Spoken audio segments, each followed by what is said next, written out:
العلم هو النور الهادي والمفتاح لكل الخير من يرد الله به خيرا.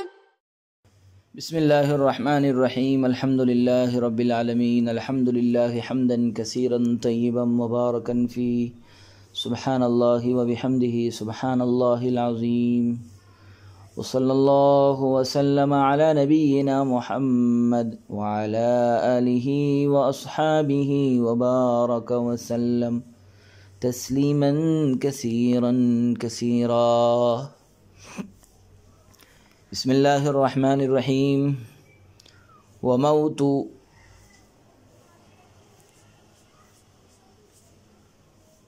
قال وموت ما ليس له نفس سائلة في الماء لا ينجسه كالبق والذباب والزنابير والعقرب ونحوهما. وقال الشافعي يفسده لأن التحريم لا بطريق الكرامة آية النجاسة بخلاف دود النحل وسوس الثمار لأن فيه ضرورة. ولنا قوله عليه السلام فيه هذا هو الحلال أكله وشربه والوضوء منه ولأن المنجس هو اختلاط الدم المسفوح بأجزائه عند الموت حتى حل المذكى لانعدام الدم فيه ولا دم فيها والحرمة ليست من ضرورتها النجاسة كالطين.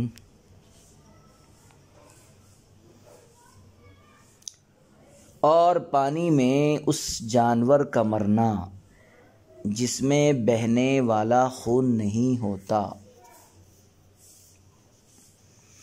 پانی کو ناپاک نہیں کرتا ہے، اور پانی میں اس جانور کا مرنا جس میں بہنے والا خون نہیں ہوتا پانی کو ناپاک نہیں کرتا، جیسے مچھر، مکھی، بھیڑیں اور بچھو وغیرہ. امام شافعی فرماتے ہیں کہ پانی کو فاسد کر دیتا ہے، خراب کر دیتا ہے، نجس کر دیتا ہے، کیونکہ وہ تحریم جو کرامت کے طور پر نہ ہو وہ نجاست کی علامت ہے، برخلاف شہد کی مکھیوں کے، بچوں اور پھلوں کے کیڑوں کے، اس لیے کہ اس میں ضرورت ہے. اور ہماری دلیل اس سلسلے میں حضور اکرم صلی اللہ علیہ وسلم کا یہ ارشاد ہے، یہی ہے جس کا کھانا پینا اور اس سے وضو کرنا حلال ہے، اور اس وجہ سے بھی کہ دم مسفوح کا جانور کی موت کے وقت پانی کے اجزاء کے ساتھ ملنا ہی ناپاک کرنے والا ہے. یہی وجہ ہے کہ ذبح کیا ہوا جانور حلال ہوتا ہے، کیونکہ اس میں خون نہیں رہ جاتا، اور ان جانوروں میں یہ خون ہی نہیں ہوتا، اور حرمت کے لیے نجاست ضروری نہیں ہے، جیسے مٹی. عزیز طلبہ کرام، ایسے پانی کا حکم جس میں بغیر خون کا کوئی جانور گر کر مر گیا. پانی میں ایک ایسا جانور گرا ہے جس میں خون ہی نہیں ہے، تو اگر پانی میں ایسا جانور گر کر کے مر جائے تو اس کا کیا حکم ہوگا؟ حل عبارت سے پہلے یہ بات ذہن میں رکھیے کہ متن میں نفس سے مراد خون ہے، اور خون اللہ تعالیٰ کے فرمان حرمت علیکم المیتۃ والدم کی روح سے ناپاک اور حرام ہے، اور اگر کسی چیز میں گر جائے تو اسے ناپاک کر دے گا. خون اگر کسی چیز میں گر جائے تو اسے ناپاک کر دے گا. حرمت علیکم المیتۃ والدم اللہ تعالیٰ نے فرمایا ہے.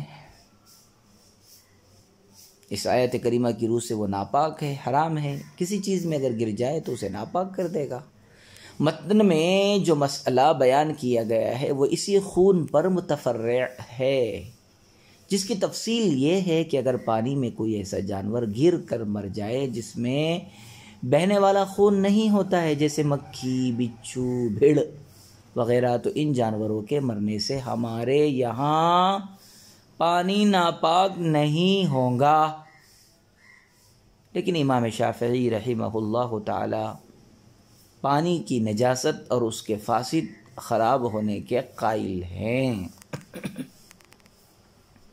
ہمارے یہاں پانی میں ایسا جانور گرا جس میں خون ہی نہیں ہے، پانی ناپاک نہیں ہوگا۔ امام شافعی فرماتے ہیں ناپاک ہو جائے گا۔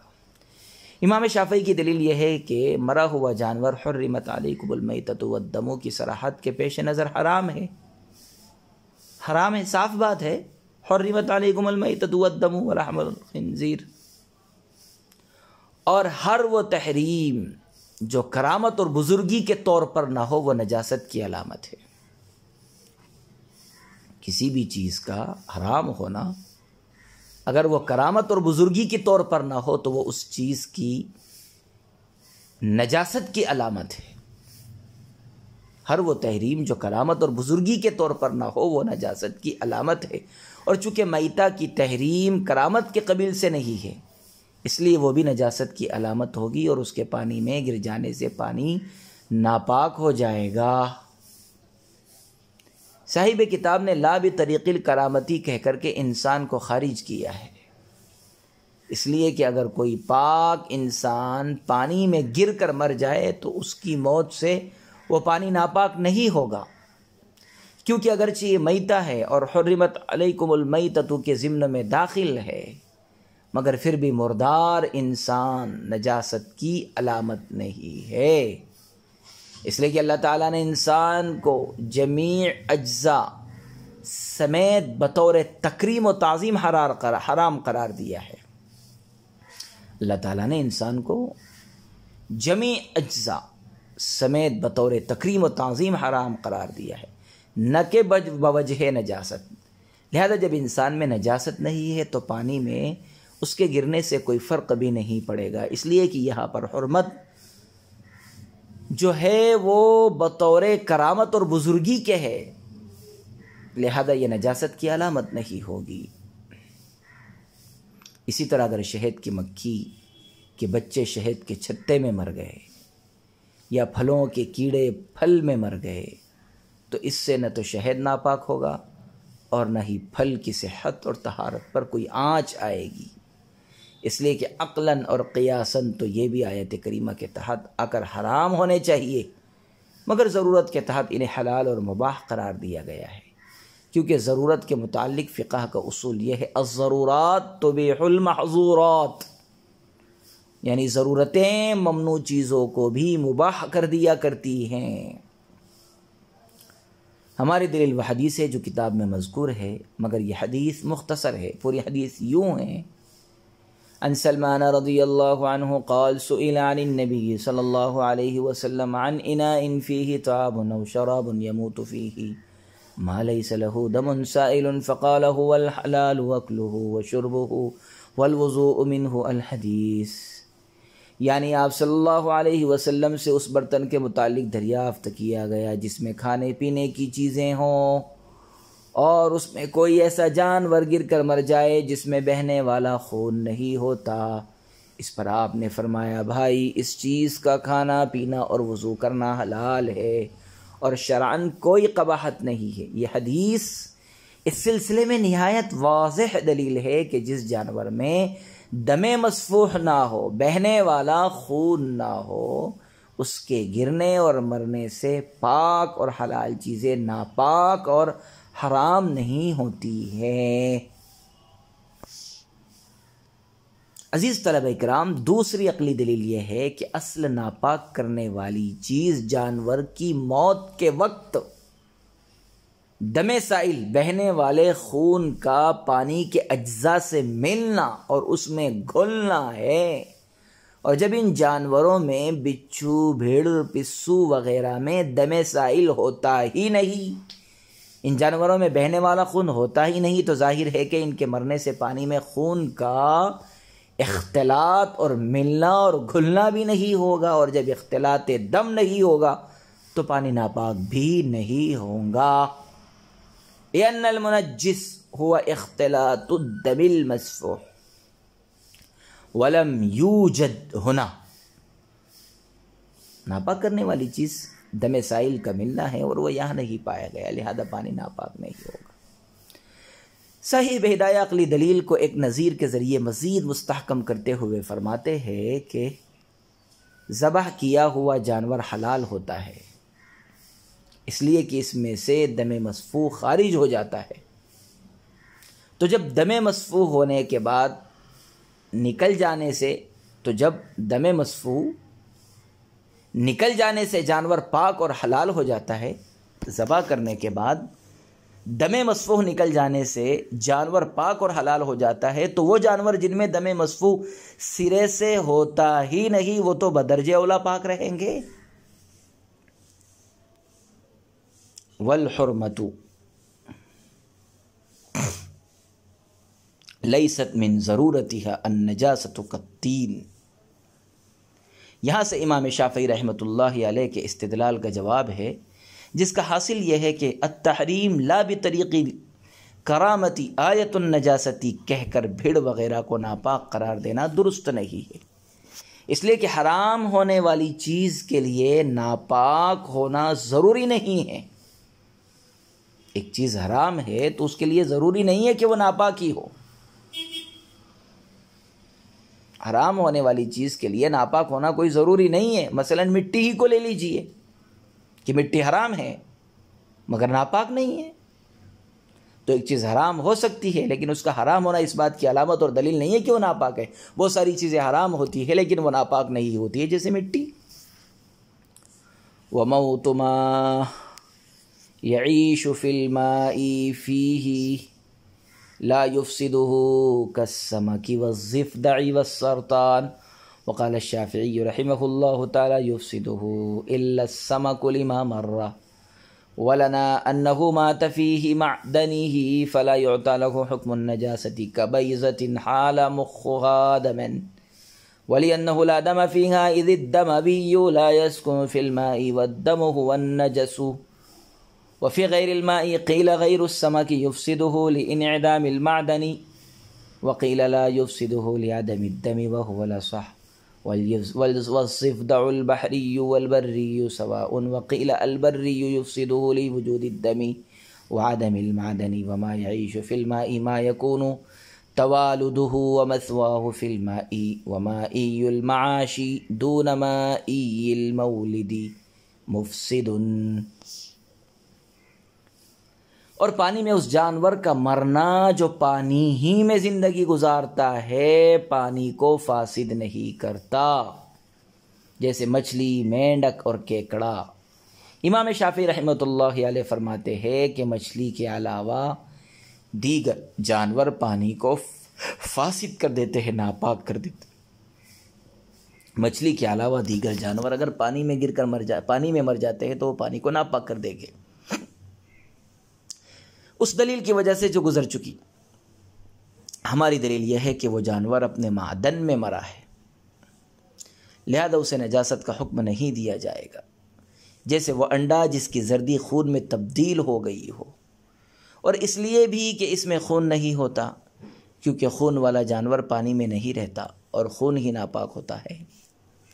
اور پانی کے علاوہ میں ایک قول یہ ہے کہ معدن نہ ہونے کی وجہ سے مچھلی کے علاوہ دیگر جانور پانی کو فاسد کر دیتے ہیں، اور ایک قول یہ ہے کہ خون نہ ہونے کی وجہ سے مائی جانور پانی کو فاسد نہیں کرتے، اور یہی صحیح اصح ہے. اور دریائی اور خشکی مینڈک برابر ہے. اور ایک قول یہ ہے کہ خشکی مینڈک پانی کو اور پانی میں زندگی جینے والے وہ جانور کہلاتے ہیں جن کا توالد و تناسل اور مقص و قیام پانی میں ہو.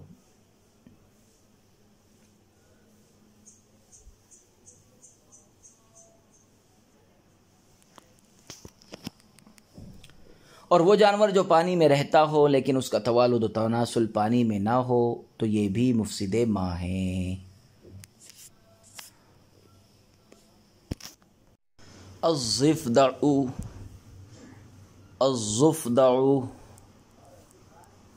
الضفدع مینڈک جمع ضفادع، سرطان کیکڑا.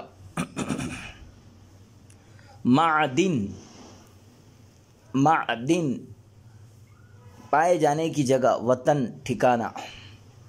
عدن بالمکان یعدن عدنا، رہائش اختیار کرنا، ٹھہرنا. معدن جمع معادن، مخن اندر کا حصہ، مراد انڈے کا اندر کا حصہ، زردی مثوا ٹھکانہ، پناہ گاہ، آرام کرنے کی جگہ۔ عزیز طلبہ اکرام، پانی میں رہنے والے جانوروں کے مرنے سے آلودہ ہونے والے پانی کا حکم۔ صورت مسئلہ یہ ہے کہ وہ جانور جو پانی میں گزر بسر کرتے ہیں، جیسے مچھلی ہے، مینڈک اور کیکڑا وغیرہ ہیں، اگر ان میں سے کوئی پانی میں گر کر مر جائے تو ہمارے یہاں وہ پانی خراب اور ناپاک نہیں ہوگا، خواہ وہ قلیل ہو یا کثیر ہو۔ امام شافعی رحمہ اللہ تعالی فرماتے ہیں کہ مچھلی کے علاوہ اگر دوسرا کوئی جانور مرتا ہے تو اس کے مرنے سے پانی خراب اور ناپاک ہو جائے گا۔ اس سلسلے میں حضرت امام شافعی رحمۃ اللہ علیہ کی دلیل وہی ہے جو اس سے پہلے والے مسئلے کے تحت آ چکی ہے، یعنی اگر تحریم بطریق کرامت نہ ہو تو وہ نجاست کی علامت ہے، اور ان میں تحریم ہے، لہذا یہ نجاست کی علامت ہے، اس لیے کہ یہ بطور کرامت نہیں ہے، جیسے کہ انسان کی تحریم بطور کرامت ہے جو نجاست کی علامت نہیں ہے، اور چونکہ ان جانوروں کی تحریم بطریق کرامت نہیں ہے اس لیے ان کی تحریم نجاست کی علامت ہوگی، اور جس چیز میں یہ گر کر مریں گے اسے ناپاک کریں گے۔ اور مچھلی چونکہ ماکول اللحم چیزوں میں سے ہے اس لیے اس کا استثناء کیا گیا ہے، لہذا اس کے مرنے اور گرنے سے پانی کی طہارت پر کوئی آنچ نہیں آئے گی۔ ہماری دلیل یہ ہے کہ مچھلی اور مینڈک وغیرہ پانی ہی میں رہتے ہیں، بستے ہیں، اور پانی ہی ان کا معدن اور مستقر ہے، اور یہ بات طے شدہ ہے کہ جو چیز اپنے معدن اور مسکن میں نجس ہوتی ہے اس پر نجاست کا حکم نہیں لگایا جاتا ہے تا وقت کہ وہ اپنے معدن سے سرایت نہ کر جائے، اس لیے کہ اگر معدن اور مسکن میں بھی نجاست کا حکم لگا دیا جائے گا تب تو کوئی بھی شخص پاک ہی نہیں ہوگا، کیونکہ ہر کسی کی رگوں میں خون اور پیٹ میں غلاظت ہوتی ہے، لہذا اپنے معدن اور مستقر میں رہتے ہوئے کوئی بھی چیز ناپاک نہیں ہوتی، اگرچہ وہ کتنی ہی غلیظ اور بدبودار اور ناپاک ہی کیوں نہ ہو۔ یہی وجہ ہے کہ اگر انڈے کے اندر اس کی زردی خون میں تبدیل ہو جائے تو جب تک وہ انڈے میں رہیں گی اس وقت تک اس پر نجاست کا حکم نہیں لگے گا، کیونکہ وہ اپنے معدن اور اپنے مسکن میں ہیں۔ اس لیے اتنی بات تو طے ہے کہ جب یہ بات طے ہے کہ معدن میں نجس چیز پر بھی نجاست کا حکم نہیں لگایا جاتا تو مینڈک وغیرہ جن کا معدن پانی ہے اگر یہ اس میں مر جاتے ہیں تو ان کے مرنے کی وجہ سے پانی ناپاک نہیں ہوگا۔ دوسری بات یہ ہے کہ موت کی وجہ سے نجاست کا دار و مدار اور انحصار خون پر ہے، اور مینڈک اور کیکڑے وغیرہ میں خون ہی نہیں ہوتا کیونکہ خون والے جانور پانی میں نہیں رہ سکتے، اور یہ رہتے ہیں، معلوم ہوا ان میں خون نہیں ہے، لہذا جب ان میں خون ہی نہیں ہوتا اور خون ہی مفسد اور منجس ہے تو پھر ان کے مرنے سے پانی کے ناپاک ہونے کا سوال ہی نہیں پیدا ہوتا۔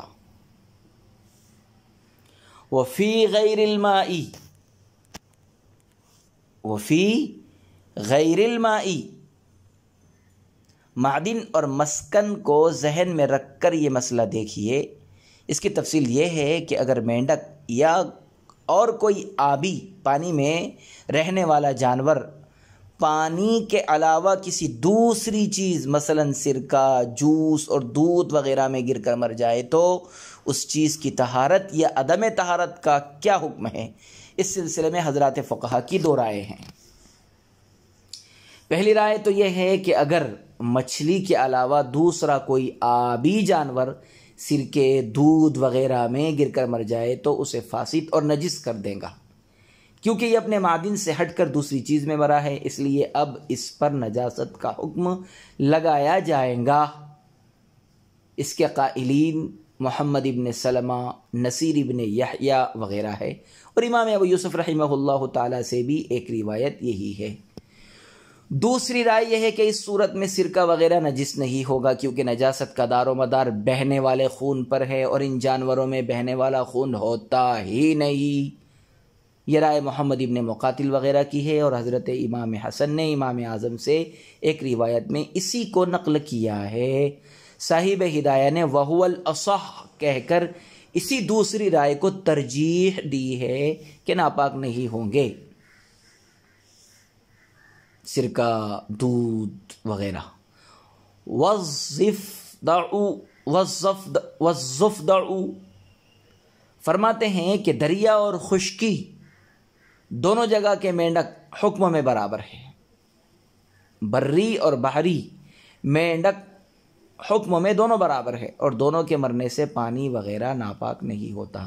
بعض لوگوں کی رائے یہ ہے کہ خشکی کا مینڈک اگر مر جائے تو پانی ناپاک ہو جائے گا، کیونکہ پانی میں نہ رہنے کی وجہ سے یہ بات طے ہے کہ اس میں دم مصفوح ہے، اور دم مصفوح ہی نجس ہے، لہذا اس کے مرنے سے پانی وغیرہ ناپاک ہو جائے گا۔ وما یعیش اس کا حاصل یہ ہے کہ آبی جانوروں میں اگر دو صفت پائی جائے تو انہیں آبی کا درجہ دیا جائے گا۔ پانی میں رہنے والے جانوروں میں اگر دو صفت پائی جائے تو انہیں پانی میں رہنے والے جانوروں کا درجہ دیا جائے گا، انہیں آبی مانا جائے گا۔